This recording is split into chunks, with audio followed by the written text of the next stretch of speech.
은혜 받으실 하나님의 말씀은 요한복음 1장 17절 말씀이 되겠습니다.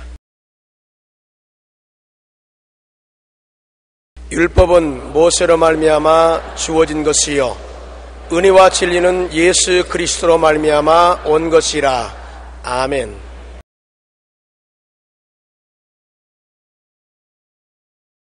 저는 여러분과 함께 율법과 은혜라는 제목으로 말씀을 나누겠습니다. 우리의 생활을 혁신시킨 수많은 발명품 중에 하나가 우리가 매일 즐겁게 보는 거울입니다. 인류는 거울을 발명하고 거울을 통하여 객관적으로 자기의 모습을 비로소 바라보므로 자기가 어떻게 생겼는지 이해할 수가 있게 된 것입니다. 거울은 있는 그대로의 자기의 모습을 보여줍니다. 그리고 그 이상은 할 수가 없습니다. 거울에 비친 때묻은 모습, 흐트러진 모습은 거울 자체로서는 고칠 수가 없습니다. 거울은 잘못된 것을 비추어줄 따름이지 고쳐줄 능력은 없습니다. 이런 점에서 율법은 거울과 같습니다. 우리의 죄지은 모습, 불의한 모습, 추악한 모습, 버림받은 모습을 그대로 보여주고 그에 따른 준엄한 심판을 선언할 뿐 조금도 우리를 구원해 줄 수 있는 힘이 없습니다. 더러워진 우리의 외형의 모습을 물로 씻거나 혹은 성령수술을 하여 고치는 것처럼 더러워진 우리 내적 모습은 오직 하나님의 은혜와 보혈의 능력과 성령의 역사로 고쳐질 수가 있습니다. 렘브란트가 그린 탕자의 귀향이라는 그림을 보면 남루한 옷에 흉한 몰골을 한 탕자가 등을 보인 채 무릎을 꿇고 있습니다.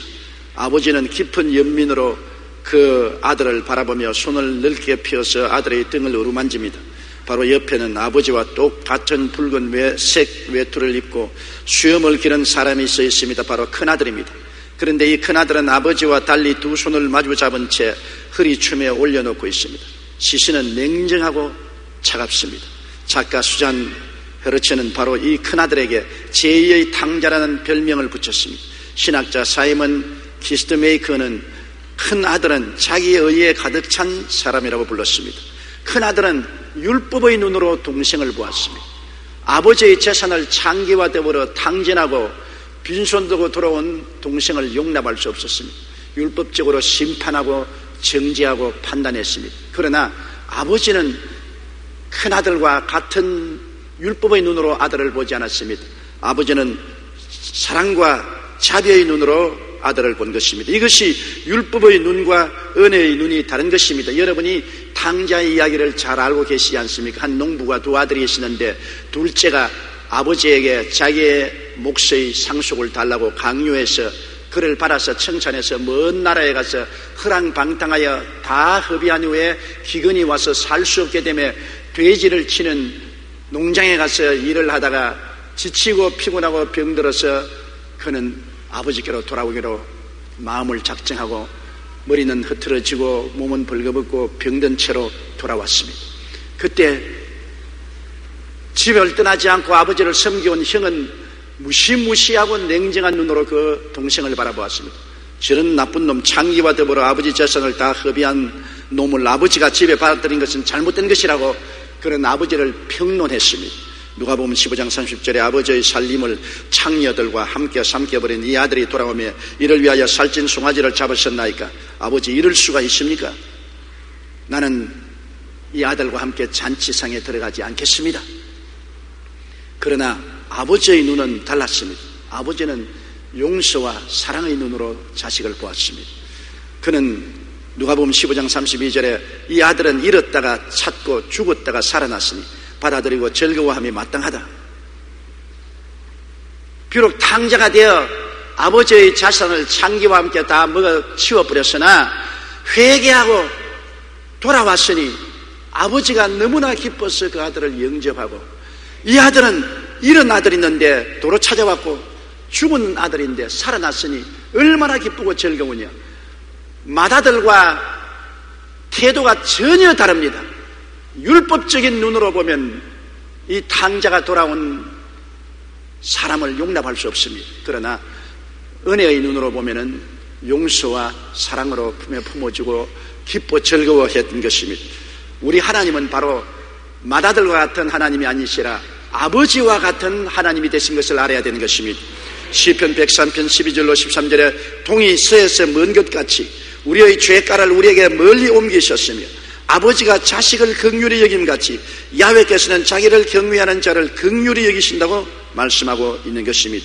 율법은 심판을 위한 것이요 은혜는 구원을 위한 것입니다. 율법은 거울과 같아서 우리의 결점을 덜추어내고 정지하고 심판할 따름이지 구원을 할 수 없습니다. 구원은 오직 은혜만 할 수 있습니다. 한 번은 예수님께서 성전뜰에서 말씀을 증거하는데 이런 새벽에 수많은 바리새인 교인, 사두개교인, 교부사, 율법주의자들이 한 여인을 끌고 왔습니다. 머리채를 휘어잡고 끌고 와서 예수님 발 앞에 동댕이 쳤는데 이 여자는 얼마나 많이 울었던지 눈이 붉게 충혈되고 옷은 흐트러지고 머리는 산발이 되고 신발도 벗었습니다. 공포에 질려서 떨고 있었습니다. 그때 바리새인 교인, 사두개인 교인, 교부사들은 손에 돌을 들고 예수님께 말했습니다. 주여, 이 여자가 간음하다가 현장에서 잡혔습니다. 모세의 율법에 의하면 이런 자는 돌로 쳐 죽이라고 했는데 당신은 이 여자를 어떻게 하겠습니까? 율법은 이 여자를 용납할 수 없습니다. 간음하다가 현장에 잡혔으니 율법으로 보면 이 여자를 정죄하고 심판하고 죽이는 도리밖에 없습니다. 그때 예수님은 허리를 굽혀서 손가락으로 물 쓰기 시작했습니다. 물 썼다고 성경은 말하지 않지만 나는 추측할 수 있습니다. 예수님이 10계명을 적었을 것이라고 확신합니다. 내 앞에 다른 신을 두지 말라, 우상에 절하지 말라, 하나님 이름을 망령되이 부르지 말라, 안식일을 거룩히 지켜라, 내 부모를 공경하라, 살인하지 말라, 간음하지 말라, 도적질하지 말라, 내 이웃을 거짓 증거하지 말라, 내 이웃을 탐하지 말라. 계속해서 바리새인 교인, 사두개인, 교법사들이 당신은 이 여자를 어떻게 하겠나이까? 율법대로 죽여야 하지 않겠습니까? 그러자 예수님이 고개를 들어서 큰 자부터 적은 자까지 눈을 맞추어 보시고 난 다음 틀림없이 예수님이 손가락을 기록한 10계명을 가르치면서 당신네들 중에 이 법에 저촉되지 않은 사람이 먼저 돌로 쳐라! 그러고 난 다음 허리를 굽혀서 또 손가락으로 적습니다. 무엇을 적었을까요? 그 사람들이 율법을 어기고 지은 죄를 예수님이 써내려가니까 예수님 어깨너머로 손가락이 적는 죄가 자기들에게 해당되니 가슴이 덜컹했습니다. 율법 앞에는 의롭다함을 입을 육체가 없습니다. 한 사람 두 사람 모두 다 돌멩이를 놓아버리고 슬며시 그 자리를 떠나 도망치고 말한 것입니다. 한참 후에 이 여자를 정죄하고 심판하고 죽이려는 사람들이 다 도망치고 말았습니다. 이열치열이라는 말이 있는 것처럼 예수님께서 율법을 가지고 이 여자를 정죄하는 자에게 주님이 율법으로 대처했습니다. 율법을 적어놓고 너희들 중에 이 율법에 어긋나지 않은 사람 돌로 쳐라. 주님의 말씀에 양심의 가책을 느낀 모든 사람들이 정죄를 당하고 도망을 치고 말한 것입니다. 예수님께서 이 여자를 보시고 말씀했습니다. 여자여, 너를 고발하던 그들이 어디 있느냐? 너를 정죄한 자가 없느냐? 여자가 눈물을 닦고 주변을 들려보니 돌멩이만 흩어져 있고 한 사람도 없어요. 깜짝 놀랐습니다. 휘둥그러진 눈을 가지고 주님, 아무도 나를 정죄하는 자가 없나이다. 예수님께서 그 여자를 바라보시고 나도 너를 정죄하지 아니하노니 가서 다시는 죄를 범치 말라. 예수님은 이 여자를 살리려고 하는 은혜의 역사를 베푸신 것입니다. 바리새인 교인, 사두개인, 교법사들은 율법으로서 이 여자를 정죄하고 죽이려고 했는데 이 여자를 건져낼 법이 없어요. 그러나 예수님은 그 위대한 은혜의 역사를 베풀어서 이 여자를 정죄하는 자들에게서 건져주시고 구원해주시고 재생의 기회를 주시던 것입니다. 이 세상에 의인은 없나니 하나도 없다고 말했습니다. 죄를 짓지 않은 사람이 누가 있습니까? 모두 다 하나님 앞에 서면은 그 죄가 다 드러나고 벌거벗은 수치를 면할 수가 없습니다. 아담과 하와가 하나님 앞에 섰을 때 벌거벗은 수치를 면할 수가 없어서 도망쳐서 나무 뒤에 숨었지 않습니까? 네덜란드의 한 시인이 꿈에 천국을 갔습니다. 한 천사가 나와서 그를 맞으며 금빛 나는 책을 보여주었습니다. 시인이 그게 무슨 책입니까? 하고 물으니 당신의 삶을 기록한 책입니다 라고 말했습니다. 시인이 자신의 삶을 기록했다고 하는 말에 호기심이 생겨서 가까이 다가가 첫 장을 열어보았습니다. 거기에는 깨알 같은 글씨가 빽빽이 적혀 있었습니다. 시인은 그 내용이 무엇이냐고 묻자 천사는 당신의 악한 행동들을 빽빽하게 여기에 적어 놓았었습니다. 시인은 두려운 마음이 들었습니다. 그래서 천천히 다음 장을 넘겨보았습니다. 이번에는 아까보다 더 많은 글이 적혀 있었습니다. 천사는 당신이 했던 사악한 말들이 여기에 다 기록되어 있습니다. 다음 장을 보니 더 빽빽했습니다. 천사는 이것은 당신이 했던 악한 생각들입니다라고 설명해 주었습니다. 이제 그런 다음 장을 넘길 염두가 나지 않았습니다. 그러자 천사가 넘기는데 보니까 온통 검정색으로 칠해져 있었습니다. 놀란 그에게 천사는 이것이 당신의 악한 마음입니다라고 말했습니다. 그러면서 검은 마음에서 악한 생각이 나오고 악한 생각에서 악한 행동들이 나온다고 했습니다. 그제야 시인은 자신이 변명할 수 없는 죄의 덩어리라는 것을 알았습니다. 죄가 머리끝부터 발끝까지 꽉 들어찬 자신을 발견하고 절망했다는 글을 읽어본 적이 있습니다. 우리 모두도 마찬가지입니다. 율법 앞에 서서 보면 모든 사람이 죄인입니다. 하나님의 영광에 이르지 못합니다. 우리의 인생은 죄 덩어리인 것입니다. 죄 중에 태어나서 죄악 가운데 살다가 죄악 가운데 죽을 수밖에 없습니다. 오직 우리가 살 길은 우리에게 은혜를 베풀어 주시는 예수님께 나아가야 살 길이 열리는 것입니다. 예수님께 나아가지 아니하고 천지 율법 중에 서 있으면 율법은 우리를 빨가벗기고 정죄하고 심판하고 영원한 멸망으로 몰아넣어버리고 말 것인 것입니다. 율법 앞에 의롭다함을 입을 육체가 전혀 없습니다. 율법은 모세로 말미암아 주신 것이요 은혜와 진리는 예수님으로 말미암아 주신 것입니다. 율법은 모세가 시내산에서 하나님께로도 받아서 백성에게 준 것입니다. 인간이 범죄함으로 죄를 드러나게 하고 죄에 대한 준엄한 심판을 받기 위해서 율법을 주신 것입니다. 왜냐하면 사람들은 오만하고 교만해서 내가 무슨 죄가 있느냐, 나는 죄 지은 적이 없다, 나는 법이 없이도 살 사람이다, 나는 누구보다도 깨끗한 사람이다, 이렇게 주장을 합니다. 인간이 거울이 없을 때는 자기 얼굴에 숫구멍을 잔뜩 칠해놓고도 내 얼굴이 깨끗하다고 주장을 합니다.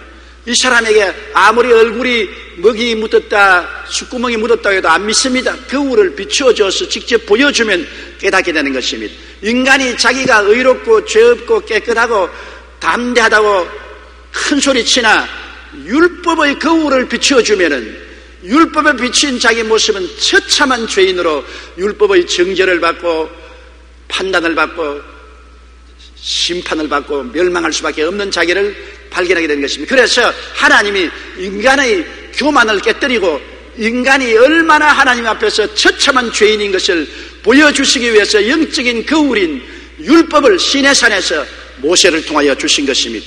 로마서 7장 13절에 그런즉 선한 것이 내게 사망이 되었느냐, 그럴 수 없느니라. 오직 죄가 죄로 드러나기 위하여 선한 그것으로 말미암아 나를 죽게 만들었으니 이는 계명으로 말미암아 죄로 심히 죄되게 하려며.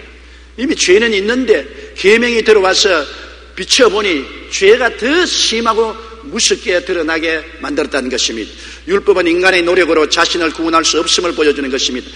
내가 수양을 하고 도덕적인 삶을 살고 고행을 하고 노력을 하면 내가 의롭게 될 수 있다고 그렇게 생각하는 사람이 많습니다. 그러나 여러분, 의사가 병을 고치려고 할 때 병이 너무 중하면 약으로도 소용이 없고 수술로도 소용이 없습니다. 이처럼 너무나 죄가 많기 때문에 수양과 도덕으로나 의로운 행위로나 고행으로 우리의 죄가를 도말할 수가 없습니다. 머리끝부터 발끝까지 죄 덩어리인데 어떻게 우리 스스로 우리를 정하게 할 수 있는 것입니까? 또 이 세상에 사는 사람치고 매일 보는 것이 죄요, 듣는 것이 죄요, 사는 것이 죄인데 이 세상의 죄악을 해치고 나 혼자 독야청청하고 의롭게 살 수 있는 사람이 누가 있는 것입니까? 성경은 의인은 없나니 하나도 없다고 말했습니다. 성경은 모든 사람이 죄를 범하였으니 하나님의 영광에 이르지 못한다고 말하는 것입니다. 그러므로 우리가 서로 손가락질하고 너는 죄인이라고 정죄하지만은 예수님께서 하신 말씀을 들어야 되는 것입니다. 너희 중에 죄 없는 자가 먼저 돌로 쳐라. 너가 죄가 없으면 다른 사람의 죄를 정죄하고 심판하라. 너가 정죄하고 심판하는 그 척도로서 너도 정죄당하고 심판당할 것이라고 말씀하는 것입니다. 그렇기 때문에 인간의 노력으로서는 스스로 구원할 수 없다는 것을 율법은 우리에게 밝히 보여주는 것입니다. 갈라디아 3장 10절로 12절에 무릇 율법 행위에 속한 자들은 저주 아래 있나니 기록된 바 누구든지 율법책에 기록된 대로 모든 일을 항상 행하지 아니하는 자는 저주 아래 있는 자라 하였습니다. 또 하나님 앞에서 아무도 율법으로 말미암아 의롭게 되지 못할 것이 분명하니 이는 의인은 믿음으로 살리라 하였습니다. 율법은 믿음에서 난 것이 아니니 율법을 행하는 자는 그 가운데서 살리라 하였느니라. 율법을 행하면 산다. 율법을 행할 자가 누가 있겠습니까? 아무도 율법을 행하지 못하죠. 오직 우리가 용서와 의로움을 받을 길은 예수 믿는 길밖에는 다른 도리가 없습니다. 천지 어느 곳에 봐도 우리 스스로 힘으로 죄를 청산하고 의롭게 될 수 있는 길도 방법도 없는 것입니다. 그러므로 율법은 결국 예수님의 구원을 바라보도록 인도하는 어린아이의 선생과 같습니다. 율법하에서 보니 완전히 죄인이요 또 죄인이요 또 죄인이요 또 무서운 죄인인데 살기 없습니다. 손발은 묶이고 입은 다 막고 이제 눈도 캄캄하고 변명할 길이 없습니다. 그런데 그게 오직 한 가지 길을 보여줍니다. 예수님이 오셔서 율법 아래 지은 모든 죄를 예수님이 대신 짊어지고 십자가에서 청산해버려서 다 용서해 주었다. 예수 그리스도를 믿으면 그 많은 죄가 다 청산되고 용서를 받고 의롭다함을 얻고 하나님 영광에 이를 수 있다는 메시지가 주어진 것입니다. 이것이 복음의 메시지요 은혜의 메시지인 것입니다. 율법 하에서 정죄를 당하고 절망에 처한 사람이 갈 수 있는 길은 예수께 나오는 길밖에 없는 것입니다. 그러므로 율법은 오히려 우리를 예수께로 인도하는 초등학교 선생 노릇을 하는 것입니다. 율법이 없으면 천방지축으로 자기가 잘난데 하고 뛰어다니는데 율법에 비추어 보니까 자기의 입을 막고 손이 발이 다 묶여지고 절망적인 죄인인 것을 알게 되었을 때 자기를 해방시켜주고 죄에서 용서해주고 의롭게 해주실 분은 예수밖에 없다는 것을 깨닫고 예수 앞에 나올 수가 있는 것입니다. 그러므로 율법으로 얻어맞은 사람이 예수 그리스도의 용서로 들어올 수 있게 되는 것입니다. 갈라디아서 3장 23절로 25절에 믿음이 오기 전에 우리는 율법 아래 매인바 되고 계시될 믿음의 때까지 갇혔었느니라. 이같이 율법이 우리를 그리스도께로 인도하는 초등교사가 되어 우리로 하여금 믿음으로 말미암아 의롭다함을 얻게 하려 함이라. 믿음이 온 후로는 우리가 초등교사 아래 있지 아니하도다. 갈라디아서 2장 16절에 이는 우리가 율법의 행위로서가 아니고 그리스도를 믿음으로써 의롭다함을 얻으려 함이라. 율법 행위로서는 의롭다함을 얻을 육체가 없나니라고 말한 것입니다. 1895년 독일의 렌트겐이 X선을 발견한 후 인류는 병을 더 잘 알게 되었습니다. 육안으로 볼 수 없는 것도 이 엑스레이로 찍으면 다 나타납니다. 결핵이나 기타 장기에 관련된 질병의 많은 부분이 엑스레이 촬영으로 밝혀져서 의사들이 약을 투여하고 수술을 하고 고친 것입니다. 얼마 전에 엑스레이로 얼굴 속에 못이 박힌 사람, 뱃속에 수술 가위가 있는 사람을 발견하기도 했다고 신문에 났습니다. 율법은 엑스레이와 같습니다. 율법을 통해서 보면 감추인 죄가 다 드러나요.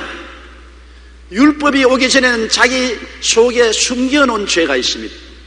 아무도 모른다고 생각했습니다. 율법의 엑스레이가 쫙 비치면 감추인 죄가 다 드러납니다. 쓸 곳이 없습니다. 완전히 하나님 앞에 벌거벗은 존재가 되고 마는 것입니다. 그러므로 이제 율법으로 벌거벗은 존재가 되었으니 우리를 씻어주고 입혀주고 의롭게 해줄 분은 예수님밖에 없으므로 율법에 쫓긴 우리는 별 도리 없이 십자가 및 예수 그리스도의 은혜로 뛰어갈 도리밖에 없게 되는 것입니다. 예수 그리스도는 우리를 용서하고 의롭다 하기 위해서 엄청난 대가를 지불했습니다. 사람들은 그리스도의 복음은 너무 값싸다, 믿기만 하면 구원 얻는다고 하니 그런 값싼 것이 어디 있느냐, 무슨 노력을 해야지. 여러분, 너무 값이 비싸면 노력이 필요 없습니다. 해를 여러분 값주고 비추임을 얻을 수가 없습니다. 여러분께서 돈 주고 햇빛을 비추어라면 이 세상에 살아나갈 자가 없습니다. 햇빛 안 비추면 농사도 못 짓고 동식물도 살아나지 못하고 우리도 살지 못합니다. 햇빛이 너무나 값이 비싸기 때문에 우리가 노력해서 대가를 지불하지 못하고 오직 은혜로 받아들일 따름인 것입니다. 공짜로 받아들여요. 햇빛을 공짜로 받아들이면서 고맙다 하는 사람 없어요. 당연한 이치로 생각하지. 오늘 여러분 이제 살아계신 여러분들이 숨을 쉬지 않으면 4분 만에 다 죽어요. 이 많은 사람들이 자유롭게 숨을 쉬고 있는데 이 공기에 돈 내고 숨 쉬는 사람 누가 있어요? 오늘 제가 이 자리에서 여러분 돈 내고 숨 쉬라고 한다면 여러분 살아날 사람 아무도 없을 것입니다. 공기는 너무나 귀하고 값이 비싸기 때문에 돈으로 계산할 수 없어요. 공짜로 숨 쉬지. 공짜. 믿음으로 공짜로.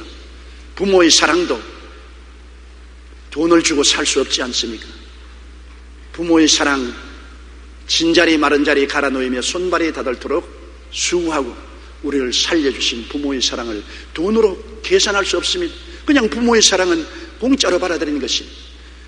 햇빛을 주시고 공기를 주시고 부모의 사랑을 주신 그 하나님이 이 우주와 만물을 지으신 예수 그리스도를 보내셔서 그가 율법 하에서 지은 우리 모든 죄를 대신 끌어안고 대신 책임지고 십자가에 올라가서 몸을 찢고 피를 흘려 죽음으로써 죄를 갚아주셨으니 그 값이 엄청나게 큽니다.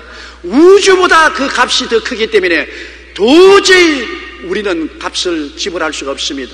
하나님의 선물로 공짜로 믿음으로 받아들일 수밖에 없는 것입니다.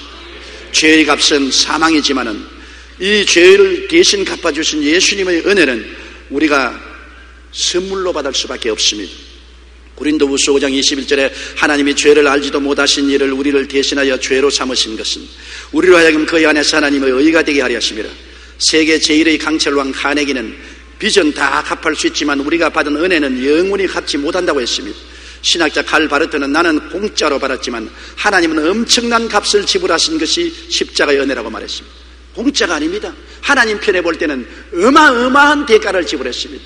독생자를 주시고 독생자는 생명을 바쳐서 우리를 위해서 죄를 갚아주었기 때문에 그 값은 청량할 수 없습니다. 하나님이 값비싼 대가를 지불했지만 우리는 믿음으로 말미암아 공짜로 받게 되었으니 이 은혜를 받고 감격하지 않으면 안 됩니다. 죄를 짓고 불의하고 추악하고 버림을 받고 영원히 지옥불에 타야 될 우리들이 단지 와서 예수님을 구주로 모시기만 하면 하나님께로부터 다 용처를 받고 무죄 백방을 받고 하나님의 자녀가 되고 영생을 누리게 되었으니 이런 축복이 도대체 어디에 있을 수가 있습니까? 대박에도 이런 대박이 어디에 있을 수 있는 것입니까?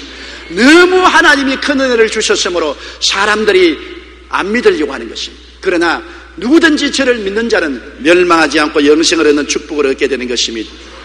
여러분도 이 세상에 경험했지 않습니까? 벌받지 않고 용서받는 일이 있습니까?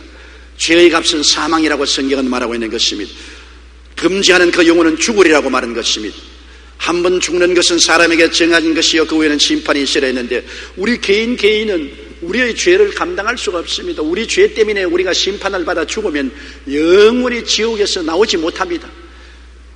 예수님은 우리를 대신해서 아담 하와 이후 강림하실 때까지 인류의 모든 죄를 다 책임지고 죽으셨지만은 그 죄를 갚고 일어날 수 있는 여력이 계십니다. 우리는 여력이 없어요. 죽어도 우리 죄를 다 못 갚습니다. 그러나 예수님은 영원한 하나님이시기 때문에 인류의 모든 죄를 다 갚아도 여력이 있어서 부활할 수가 있는 것입니다.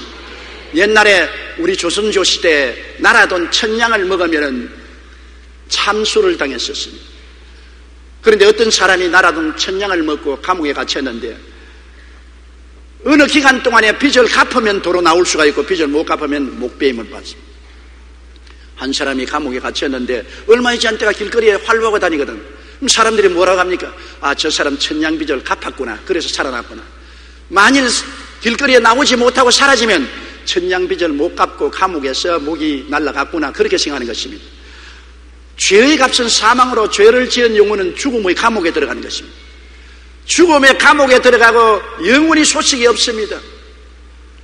그런데 죽음의 감옥에서 도로 나오신 분은 예수 그리스도밖에 없는 것입니다. 예수님은 우리의 모든 죄를 다 짊어지고 감옥에 들어가서 사흘 만에 그 죄를 다 청산하시고 여력이 계시기 때문에 승리로 감옥문을 열고 부활해서 나오신 것입니다. 그 감옥에는 공자도 들어가서 못 나왔습니다. 석가모니도 그 감옥에 들어가서 못 나왔습니다. 맹자도 못 나왔습니다. 마호메트도 못 나왔습니다. 그들은 위대한 성nhân 군자여 우리에게 좋은 진리를 가르쳤지만은 죄는 갚지 못했습니다. 자기 죄값으로 죽음의 감옥 속에 들어가고 못 나왔으니 죄의 빚을 못 갚았죠.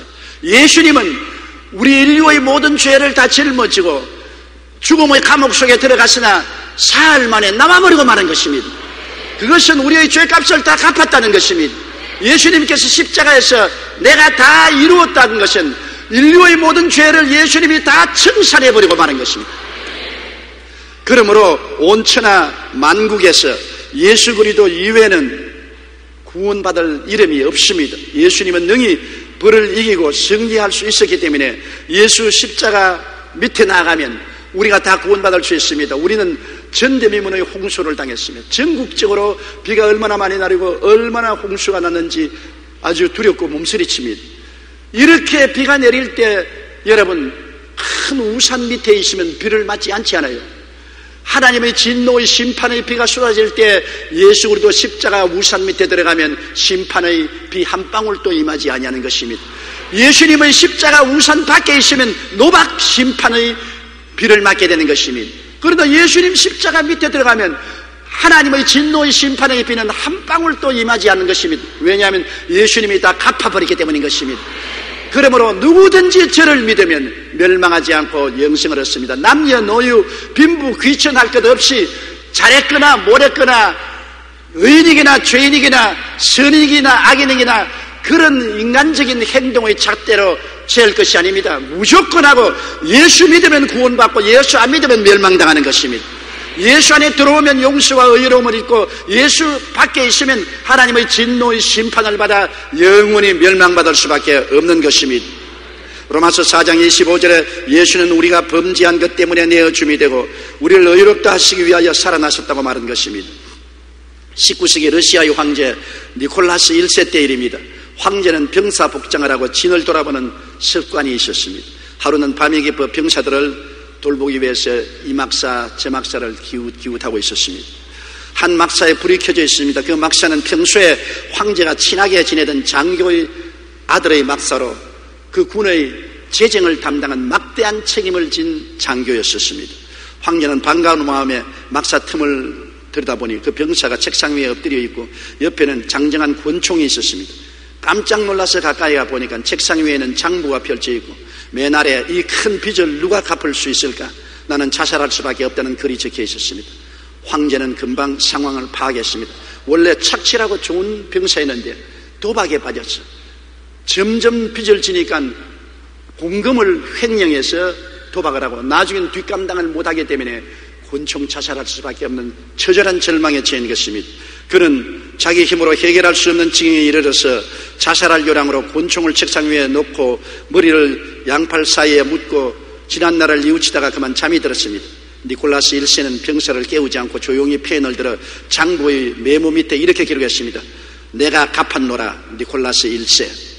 일개 병사로서는 군대의 공금을 횡령하고 도저히 갚을 수 없으므로 자살하든지 군법회의에 돌아가서 총살을 당할 수밖에 없는데 그 나라 황제가 그 빚 밑에 니콜라스 황제가 이 빚을 갚았노라. 그가 잠에서 깨어나 보니 별천지가 왔습니다. 죽음은 생명으로, 절망은 소망으로, 파멸은 영원한 자유로 그에게 다가온 것입니다. 놀라운 소식입니다. 눈을 비비고 또 비비고 보아도 사실 그 사인은 니콜라스 1세의 사인이었습니다. 그래서 이 청년은 죽음에서 해방될 수 있었던 것입니다. 여러분과 제가 이 세상에 살면서 주님이 주신 의로움도 다 소진해버리고 거룩함도 다 써먹어버리고 주님이 주신 몸도 다 황폐하게 만들고 저주로 꽉 들어차고 죽을 수밖에 없는 절망적인 우리가 되어서 희망이 없습니다. 이제 우리는 이 길로 영원한 지옥불에 들어갈 수밖에 없는 절망에 처했을 때 하늘의 황제인 예수님이 오셔서 그 보혈로 우리 밑에 사인을 해주었습니다. 내가 다 갚았노라. 주님이 보혈로 죄가를 지불하시고 우리를 위해서 다 갚았다고 선언해버렸으므로 우리는 눈이 휘둥그러집니다. 죄에서 용서받은 의인으로, 절망에서 소망으로, 죽음에서 삶으로, 지옥에서 천국으로 변화가 되었으니 이거 어찌 믿을 수가 있습니까? 너무 좋은 일이 되어서 눈이 휘둥그러지고 입이 벌어지고 말이 안 나옵니다. 이런 큰 은혜를 깨닫지 못하고 감사하지 못하면 이 세상에 너무나 비참한 존재인 것입니다. 오늘날 사람들이 지옥 가는 것은 자기 죄 때문에 가는 것이 아니라 예수를 믿지 않기 때문에 지옥 가는 것입니다. 자기가 훌륭한 행위를 못해서 지옥 가는 것이 아니라 하나님의 구원의 은혜의 선물을 받지 않기 때문에 지옥 가는 것입니다. 누구든지 예수를 믿으면 구원을 받고 영원한 천국으로 들어갈 수 있습니다. 이제는 그 은혜로 인하여 믿음으로 말미암아 구원을 얻습니다. 너무나 값비싼 선물을 믿기만 하면 되는 것입니다.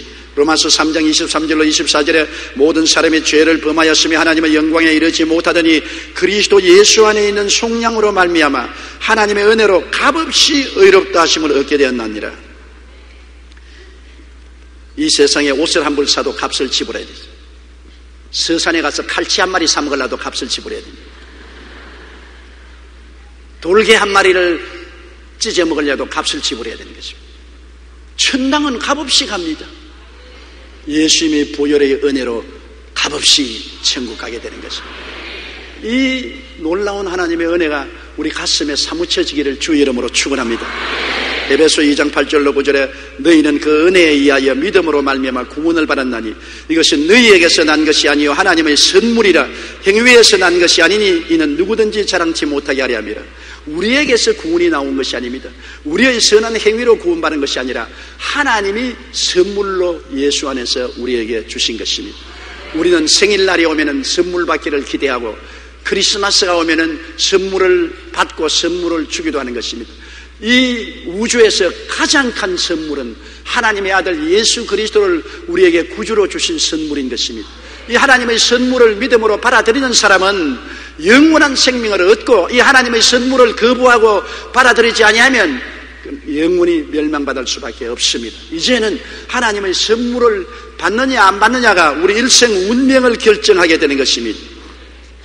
얼마 전에 오하이오 주의 한 도시에서 675명의 사람들을 대상으로 어떻게 하면 사람이 천국에 갈 수 있습니까? 라는 설문조사를 했습니다. 그런데 놀랍게도 그 중에 85% 정도의 사람들이 성경과 전혀 관계없는 엉뚱한 대답을 했습니다. 어떤 사람은 교회에 등록하고 예배를 빠짐없이 참석하면 천국에 갈 수 있다고 대답했습니다. 또 어떤 사람은 선한 인생을 삶으로써 천국에 갈 수 있다고 말했습니다. 어떤 사람은 성경을 읽으면 천국에 갈 수 있다고 말했습니다. 또 어떤 사람은 노력하면 갈 수 있다고 말하고 어떤 종교든 열심히 믿으면 갈 수 있다고 대답했습니다. 모두 다 잘못된 생각입니다. 교회 아무리 나와도 성경 아무리 읽어도 아무리 선하고 착한 일을 해도 아무리 종교를 열심히 믿어도 그것은 소용이 없습니다. 뭘 어떻게 해야 구원을 받나요? 하나님의 선물은 예수님밖에 없는 것입니다. 예수님이 우리에게 주시는 하나님의 선물인 것입니다. 예수님을 모셔드려야 구원을 받지 예수님 이외에 모든 것은 구원을 가져올 수 있는 조건이 안 됩니다. 천하 인간에게 구원받을 만한 다른 이름을 주신 적이 없습니다. 그러므로 다른 이름이나 다른 철학이나 다른 종교를 의지하지 마십시오. 예수님만이 길이요 진리요 생명이니 예수님으로 말미암지 않고는 아버지께로 올 자가 없는 것입니다. MRO 한 박사는 율법과 은혜에 대하여 아주 간략하게 7가지로 표현했습니다. 첫째, 율법은 가장 선한 사람도 정죄하지만 은혜는 가장 악한 사람도 구원한다. 둘째, 율법은 죄의 삭선 사망이라 말하나 은혜는 하나님의 은사는 영생이라고 말한다. 셋째, 율법은 죄의 빚을 갚아라 하지만 은혜는 이미 죄값을 다 지불했다고 말한다. 넷째, 율법은 죄를 깨닫게 하지만 은혜는 죄로부터 구원을 받게 한다. 다섯째, 율법은 돌에 새겼으나 은혜는 마음에 기록했다. 여섯째, 율법은 두려움을 가져오지만 은혜는 화평과 확신을 가져다 준다. 일곱째, 율법은 복종을 강요하지만 은혜는 순종하는 능력을 준다.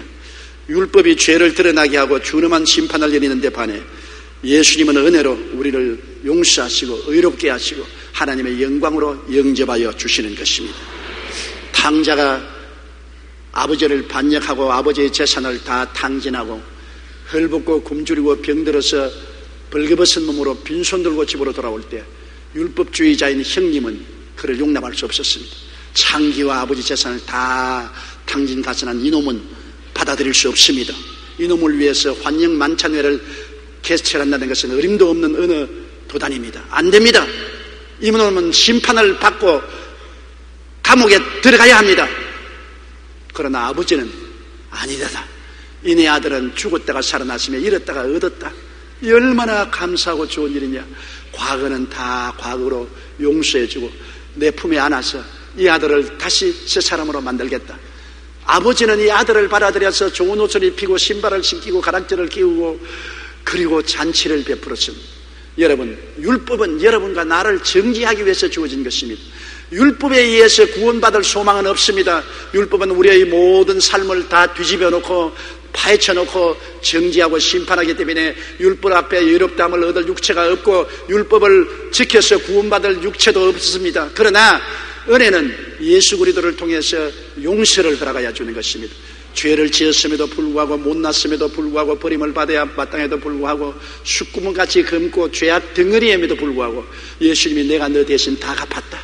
내가 다 내 보혈로 청산했다. 이제는 죽은 자 가운데서 살아오너라. 이런 가운데서 길을 찾아오너라. 나를 믿으면 멸망하지 않고 영생을 얻는다. 구원은 선물로 주겠다고 말씀하시는 것입니다. 우리는 매일 은혜 밖으로 나가면 율법의 심판에 잡히게 됩니다. 예수 밖에 나가면 모두 다 율법의 심판하에 놓여 있는 것입니다. 예수님 안에만이 용서와 의와 영광이 있는 것입니다. 항상 은혜의 울타리인 주 예수님 믿음 안에 살아야 되고 예수 밖에 나가지 말아야 되는 것입니다. 예수 안에 살면 여러분 하늘에 들어갈 넉넉한 권세를 얻게 되는 것입니다. 그러나 어느 누구도 예수님을 믿고 의지하고 예수님을 따라가는 길을 거치고 세상으로 나가면 율법의 준엄한 심판을 받고 영원한 멸망에 떨어질 수밖에 없습니다. 다 같이 고개시어 기도드리겠습니다. 사랑이 많으신 우리 아버지 하나님, 우리는 다 율법하에 태어나서 율법의 정죄와 심판을 받고 영원한 지옥에 떨어질 수밖에 없는 존재들이었습니다. 힘으로도 능으로도 해결하지 못하고 우리는 절망적인 존재였으나 예수님이 우리를 위해서 우리 죄를 대신해서 십자가에 몸짓고 피 흘려 죽어 청산해 주심으로 그리스도의 보혈로 다 용서받고 의롭게 되고 하나님의 영광에 참여하게 만들어주신 것을 감사합니다. 이 웬 말입니까? 이 웬 은혜입니까? 너무나 크신 복을 주신 것을 감사합니다. 주님께서 이 큰 은혜를 우리에게 주셨으니 우리 예수 그리스도를 믿고 은혜를 받아 하나님을 충성스럽게 섬기며 살고 이 복음을 온천하에 지나는 우리들이 되게 도와주옵소서. 예수님 이름으로 기도드리옵나이다. 아멘.